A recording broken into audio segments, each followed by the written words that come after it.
Irmãos, hoje eu venho falar sobre milagres. E o tema da mensagem nessa noite de hoje é o milagre da multiplicação. Quem crê aqui em milagres? Amém? É preciso crer em milagres, porque milagres existem, milagres acontecem. E quem nunca precisou de um milagre em sua vida? Muitas vezes buscamos um milagre quando passamos por uma situação difícil.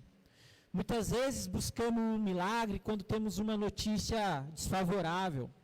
Muitas vezes buscamos um milagre quando aquilo que precisamos está além do nosso alcance, está além das nossas forças. Por isso o milagre está além da condição humana. Por isso o milagre está além da competência das suas próprias forças.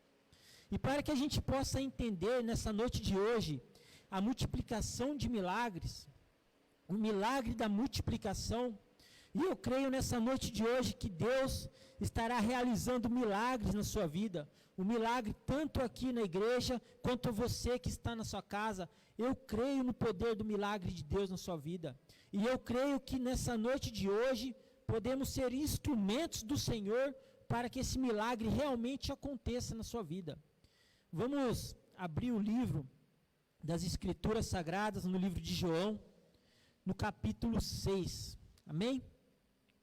Ali estaremos lendo sobre a multiplicação dos pães e saberemos o que Deus falará conosco nessa noite de hoje. Enquanto você procura ou abre, João capítulo 6, gostaria de estar orando junto com os irmãos aqui, os irmãos que estão presentes em suas casas também, aproveitando os irmãos que tiverem pedidos de oração, como a dona Beth ressaltou aqui já, pode colocar aí seus pedidos de oração, né? Se você sabe ou conhece de alguém que está carecendo, precisando, necessitando de um milagre na vida, coloque o nome dessa pessoa também, estaremos orando por ela, amém? João capítulo 6. Nosso Deus, nosso Pai, nosso Senhor, Deus, te louvamos e graças te damos, Senhor, porque o Senhor é nosso Deus, Criador e Salvador. Deus, faça-se presente nessa noite de hoje, meu Pai, para que possamos sentir o meu Pai em nossos corações, para que possamos ouvir a sua voz, para que a sua presença seja nítida em nossas vidas, ó Deus. Fala com a tua igreja, com a tua casa, fala com cada coração aqui presente, meu Pai. Fala com cada coração que está ali, meu Pai, do outro lado, meu Pai, ouvindo esta mensagem, meu Pai. Que esta palavra de hoje possa impactar vidas. Que esta palavra de hoje, meu Pai, possa alcançar pessoas, meu Pai. Que esta palavra de hoje venha trazer reviravoltas em memórias, meu Pai. Que esta palavra de hoje, meu Deus, venha impactar, meu Pai, esta pessoa de uma tal forma, meu Pai, que ela venha entender o que é milagre, meu Pai. Que ela venha a crer no que é milagre, meu Pai. Porque sabemos que muitos, meu Pai, têm deixado de crer. Muitos têm desacreditado, meu Deus. Muitos têm visto barreiras, meu Pai, e conforme as barreiras, meu Pai, crescem, se multiplicam, meu Pai, elas se acovardam e vão deixando de acreditar nos milagres que existem em suas mãos, meu Pai. Mas nós ainda cremos, meu Pai, na tua palavra, porque sabemos que ela é viva, eficaz e verdadeira. Nós cremos, meu Pai, que o Senhor tem poder para curar, para livrar e para salvar. Nós cremos que o Senhor tem poder, meu Pai, para realizar um milagre, meu Pai, sobre esta vida nessa noite de hoje, seja qual for a sua necessidade, seja qual for a sua carência, nós cremos que a tua palavra, meu Pai, pode liberar milagres nessa noite de hoje, ó Deus, e para isso oramos, Deus, crendo que o Senhor está, meu Pai, aqui presente, nos ouvindo, ó Deus, em nome de Jesus, meu Pai, te louvamos e te agradecemos. Toma glória para si de todo este tempo, meu Pai, nos conduz, meu Pai, diante da tua palavra, e fala, meu Pai, conosco, em nome do Senhor Jesus. Amém e amém. Amados, vou começar a leitura no livro de João, capítulo 6. Versículo 1.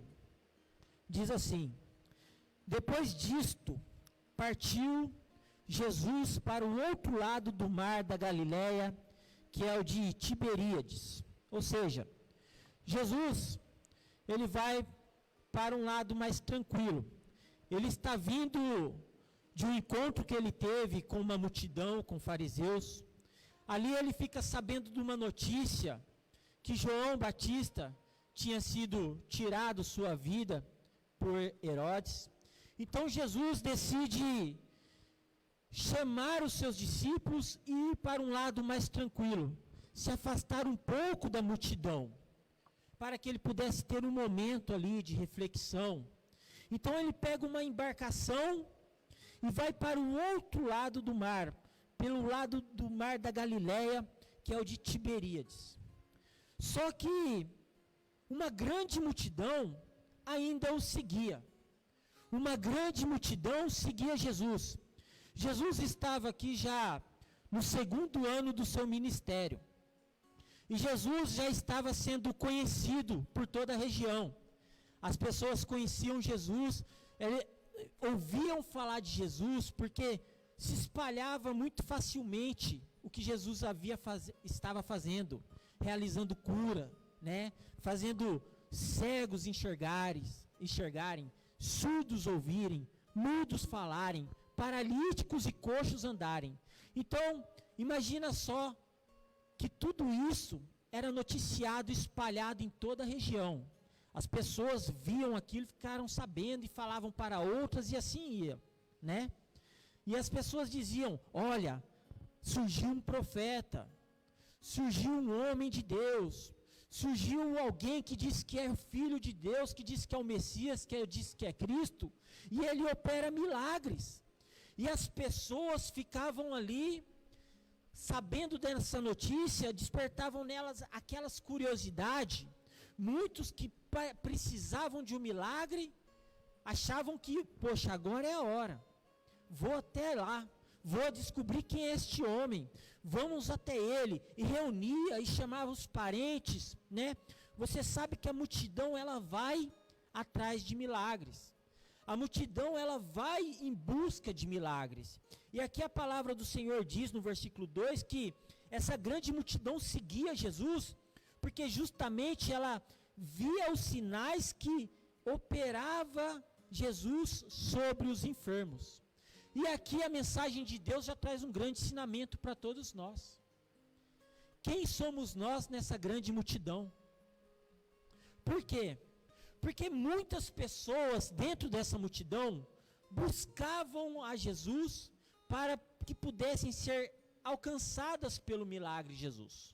Muitas pessoas buscavam o que Jesus poderia fazer na vida delas. Mas poucas pessoas se interessavam em conhecer quem realmente Jesus era. Muitas pessoas queriam seguir Jesus para ver os sinais de Jesus, para ver os milagres, para ver o que Jesus poderia fazer. Outras pessoas buscavam Jesus porque estavam desesperadas e precisavam de um milagre. Mas poucas pessoas no meio dessa multidão queriam buscar Jesus para saber o porquê Jesus realizava esses milagres. Afinal, qual era a mensagem de Jesus por detrás de todos esses milagres? Por que Jesus curava as pessoas? Por que Jesus ajudava as pessoas? Ninguém dava nada para eles. O governo, as pessoas não se interessavam pelos pobres, pelos órfãos, pelas viúvas.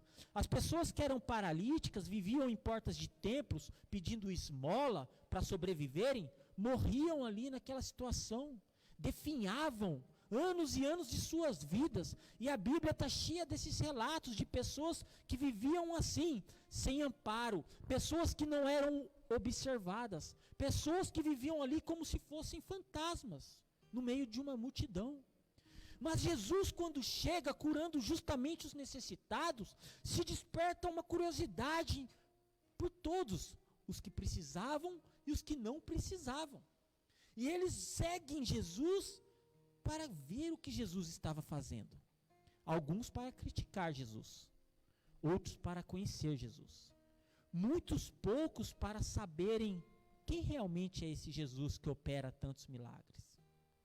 Por isso, a Bíblia relata sobre esta multidão que o seguia para ver os sinais que Jesus operava. Porque diferentemente, não é muito diferente dos dias de hoje. Muitos buscam Jesus numa grande multidão. Muitos buscam Jesus numa grande multidão, mas buscam apenas para receberem o que Jesus tem para lhe dar. Muitos poucos buscam Jesus para terem um compromisso com Jesus, para saberem quem realmente é Jesus, para saberem qual é a mensagem que Jesus traz através desses milagres. Ora, ou será que Jesus veio apenas para curar, tirar aquelas pessoas daquela situação? Ou Jesus veio por algo muito mais maior, infinitamente maior do que apenas aquilo, do que apenas as curas que ele realizava? Então a Bíblia nos fala sobre essa grande multidão que seguia Jesus, porque via ele operando ali os sinais sobre os enfermos. E quando Jesus, ele trata com essa multidão em algumas ocasiões na Bíblia, essa multidão que está ali procurando seguir Jesus apenas pelos sinais, Jesus é um pouco duro com eles, é um pouco firme. Em certa ocasião na Bíblia, as pessoas chegam a Jesus, os fariseus, e estavam ali também uma multidão, e Jesus pregava e falava a Jesus: Jesus, mostra-nos um sinal, mostra um sinal aí, faz uma mágica, faz alguma coisa, para que a gente possa ver se realmente você é filho de Deus, como você diz. E como Jesus responde a essas pessoas que estão apenas procurando Jesus para ver um sinal? Jesus diz assim: geração má e adúltera, que me pedem um sinal, mas nenhum sinal lhe será dado, a não ser o sinal de Jonas. Agora aqui está quem é maior do que Jonas. Então, nos dias de hoje, muitos têm buscado a Jesus, como essa multidão buscava, apenas para os sinais, apenas para ver os sinais, apenas para as necessidades, e não buscam entender o que realmente Jesus quer de suas vidas. Por isso essa pergunta: quem somos nós no meio dessa multidão? Quem somos nós no meio dessa multidão? Somos aqueles que temos buscado Jesus para ver apenas os sinais que Jesus tem realizado? Para ter certeza que realmente Jesus é Jesus, Filho de Deus? Ou somos aqueles que temos buscado a Jesus porque queremos ter um compromisso com Jesus? Somos aqueles que realmente buscamos a Jesus porque queremos ter intimidade com Jesus. E ao longo da história você vai ver e vai discernir quem são estes. Continuando no versículo 3, Jesus ele sobe ao monte e assenta-se ali com seus discípulos. E já é a Páscoa, a festa dos judeus, estava próxima, no versículo 4 fala.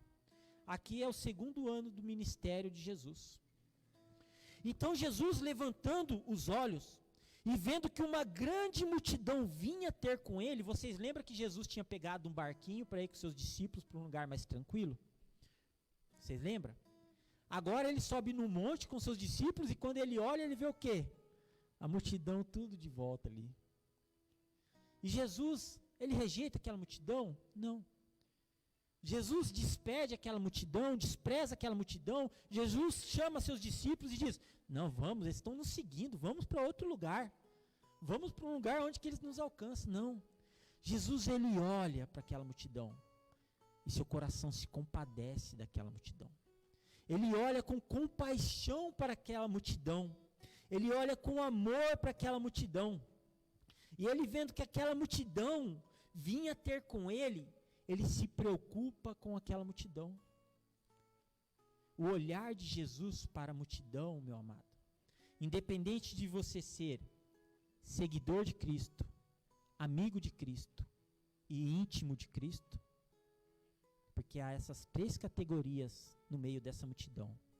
Há apenas quem segue a Cristo, sabe que Cristo existe, sabe que Jesus é verdadeiro, quer segui-lo, mas não quer se envolver.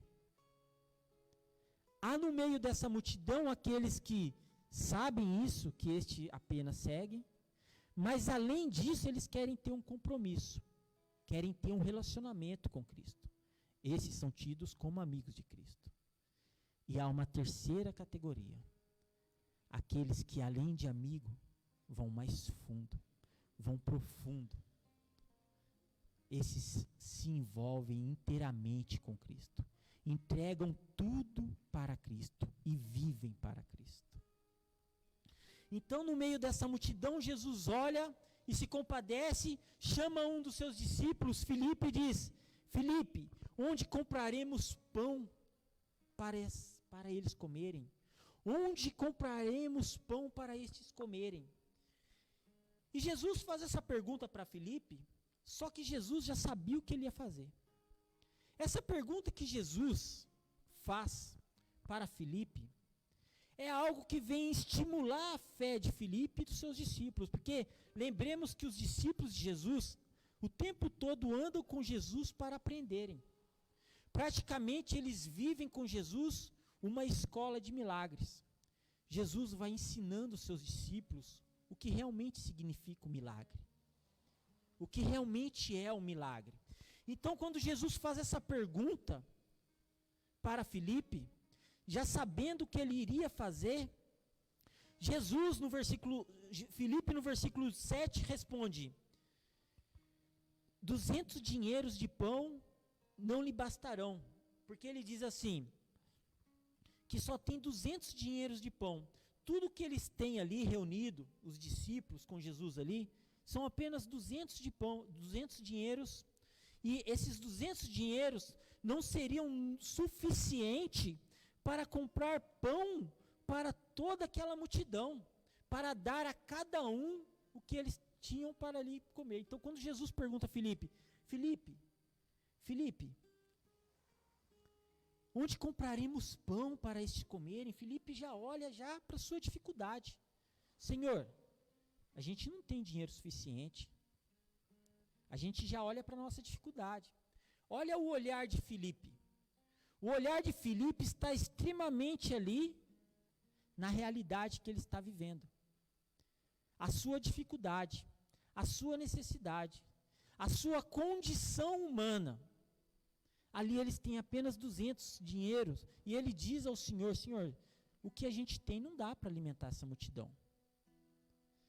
Jesus ali, ele vai ensinar uma grande lição para todos nós, através dessa palavra. Aprendermos a olharmos com os olhos da fé. Porque Filipe ali está olhando apenas com o olhar deste mundo. Está vendo apenas a sua dificuldade. E quando a gente passa por problemas na nossa vida, quando a gente passa por dificuldades, a tendência que a gente tem é qual? É olhar apenas para a nossa dificuldade. A gente está com problema para pagar uma conta, a gente está com problema de dificuldade na nossa casa, a gente passa a olhar apenas para aquele problema em si e vai deixando de acreditar, a gente vai minando a fé, a gente vai tirando a ocasião do milagre acontecer na nossa vida. Porque a gente deixa de crer no milagre e passa a olhar apenas a dificuldade. A gente passa a olhar apenas o problema, nossa condição humana, a gente fica tentando resolver tudo do nosso jeito, tenta dar um jeito para tudo, mas o milagre, meu irmão, está além da capacidade humana, está além da competência humana. Então, um dos seus discípulos, André, irmão de Simão Pedro, disse-lhe: está aqui um rapaz, Senhor, um rapaz que tem 5 pães de cevada e 2 peixinhos. Mas, o que é isso para tantas pessoas? Como alimentar 5.000 homens, que a Bíblia aqui fala sobre 5.000 homens. Quando a Bíblia se refere a 5.000 homens, ela está se referindo a 5.000 homens, mas sem incluir ali as mulheres e as crianças. Ou seja, dentro dessa multidão havia mulheres e crianças. Então se poderia contar ali praticamente umas 15.000 pessoas que estavam ali naquela multidão. Agora me diz, como alimentar todo esse povo com 5 pães e 2 peixinhos? Se você perguntasse para Filipe, falar, Filipe, como que a gente pode fazer? Se Jesus perguntasse, Filipe, como que a gente vai fazer para alimentar essas 15.000 pessoas aí? Filipe talvez poderia dar um raciocínio lógico. Vamos perguntar para todo mundo, quem tem dinheiro, cada um, vamos fazer uma vaquinha todo mundo, vamos arrecadar, cada um dá um pouco, a gente vai lá e compra pão. Acho que ia ser até difícil achar pão para toda essa gente, né? Até para comprar. Se fosse perguntar para André, e aí André? O que a gente pode fazer para alimentar essa multidão? Talvez André dissesse, não tem jeito. Não tem jeito, o que a gente tem não dá, é pouco. Despede essa multidão, manda embora. Que eles vão embora com fome. Fazer o quê? Não tem o que fazer. Mas Jesus não. Jesus nos traz aqui uma grande lição. E eu queria que você prestasse atenção que Jesus usa uma pessoa nova, um jovem, assim como vocês, um rapazinho. Agora, por que um rapazinho vai estar no meio de uma multidão com 5 pães e 2 peixinhos? O que ele está fazendo ali com 5 pães e 2 peixinhos? No meio de uma multidão faminta. Talvez os discípulos até andavam ali pelo caminho, porque sabiam que Jesus estava procurando saber como alimentar. No meio do desespero, os discípulos andavam no meio daquela multidão e perguntavam, alguém tem alguma coisa de comer? Alguém tem alguma coisa de comer? Alguém tem alguma coisa de comer? E alguém dentro da multidão, às vezes até tinha alguma coisa na sua sacola de comer, mas dizia assim, e pensava, eu tenho, mas o que eu tenho é para mim. Se eu falar o que eu tenho aqui, não vai dar para ninguém e eu vou ficar sem. Como que eu vou repartir? Eu só tenho um pouquinho. Talvez muitos no meio dessa multidão, que apenas seguiam Jesus, porque dificilmente no meio de 15 mil pessoas alguém não teria ali um pão. Dificilmente no meio de uma multidão toda daquela, alguém não teria um pouco mais de reserva. Seja de um azeite, ou seja de um pão, ou seja de um peixe. Porque só unicamente aquele menino tinha. Haveria mais pessoas ali, no meio daquela multidão, com alimento, que não se pronunciaram, que não quiseram dizer o que tinha, porque ficaram com medo de faltar para eles? E aqui que está a lição de Deus para nossas vidas. Por que o milagre acontece? Porque um rapazinho, ei, moço, ei, eu tenho aqui, mas é tudo que eu tenho. É 5 pães e 2 peixinhos. 5 pães e 2 peixinhos. André vendo aquilo, 5 pães e 2 peixinhos. Vamos falar com Jesus. Jesus, tem aqui um rapazinho, tem 5 pães e 2 peixinhos. Presta atenção no segredo, meu irmão, minha irmã. Presta atenção você que está em casa. Se aquele rapaz, aquele jovem rapaz, você jovem, presta atenção nisso. Se aquele jovem pensasse por conta própria e dissesse assim, eu tenho aqui 5 pães e 2 peixinhos. Eles estão perguntando quem tem comida. Eles não têm dinheiro para comprar todo mundo. Uma multidão está com fome. Eu vou dividir o que eu tenho. Ei, eu tenho 5 pães, vem aqui, eu tenho 2 peixinhos. Tó. Você acha que ele conseguiria alimentar quantas pessoas fazendo isso? Por conta própria, sozinho? No máximo 6, 10, não é? Dividiria aqui, esse grupinho. A multidão continuaria com fome? Continuaria faminta. Mas esse menininho, ele faz um segredo que é revelado nessa noite de hoje. Sabe o que ele faz? Tudo que ele tem, ele tira da mão dele e entrega na mão de Deus. Sabe o que o Senhor quer falar pra gente nessa noite de hoje? Às vezes a gente está igual esse rapazinho aí. A gente acha que tudo que a gente tem não vale nada. A gente acha que tudo que a gente tem é pouco, é insignificante, perto de uma multidão faminta. A gente acha que tudo que a gente tem, às vezes a gente até tem boa intenção e quer ajudar um ou outro. Só que o que a gente faz por conta própria tem pouco alcance. E o segredo está justo aí. Por mais pouco que pareça ser o que existe em você e o que você tem em sua vida, eu tenho certeza que Deus colocou algo dentro de vocês. Se você tirar das suas mãos e entregar nas mãos de Jesus, o milagre acontece. Sabe por quê? Porque aquilo que você carrega em você, que você diz que é o necessário para você, aquilo que você carrega com você, que você diz que é o suficiente para você, se você tirar das suas mãos e entregar nas mãos do Senhor, o Senhor pode multiplicar. Coisas grandes podem acontecer na sua vida. Porque isso que Deus colocou em você deve ser multiplicado, deve ser compartilhado, deve ser dividido com outras pessoas. Porque outras pessoas conhecerão a Cristo e deixarão de ser apenas seguidores de sinais e passarão a ser amigos íntimos de Cristo, porque verão o milagre que Deus realizou em sua vida. Então, quando você entrega tudo que você tem, por mais que tudo que você tem pareça não ser nada, nas mãos do Senhor, esse nada vira tudo. Esse nada se multiplica. Então é onde que a gente aprende que o milagre pode acontecer na nossa vida quando a gente fala, ei, eu estou aqui, eu tenho, não é muito, mas eu tenho. Eu não sei falar direito, mas se você me colocar lá, eu vou falar do Senhor. Eu não sei cantar muito bem, mas se o Senhor me chamar para subir aqui, eu vou cantar. Eu sei que aquela pessoa está precisando de ajuda, eu não conheço muito a Bíblia, mas se o Senhor me dá a oportunidade, eu vou falar do Senhor para ela. Me usa, eu estou aqui, eu te dou o que eu tenho, para mim é o necessário. Para mim é o suficiente. 5 pães e 2 peixinhos está bom para mim. Eu posso me alimentar aqui e ir embora, mas eu não quero guardar isso para mim. O Senhor me deu.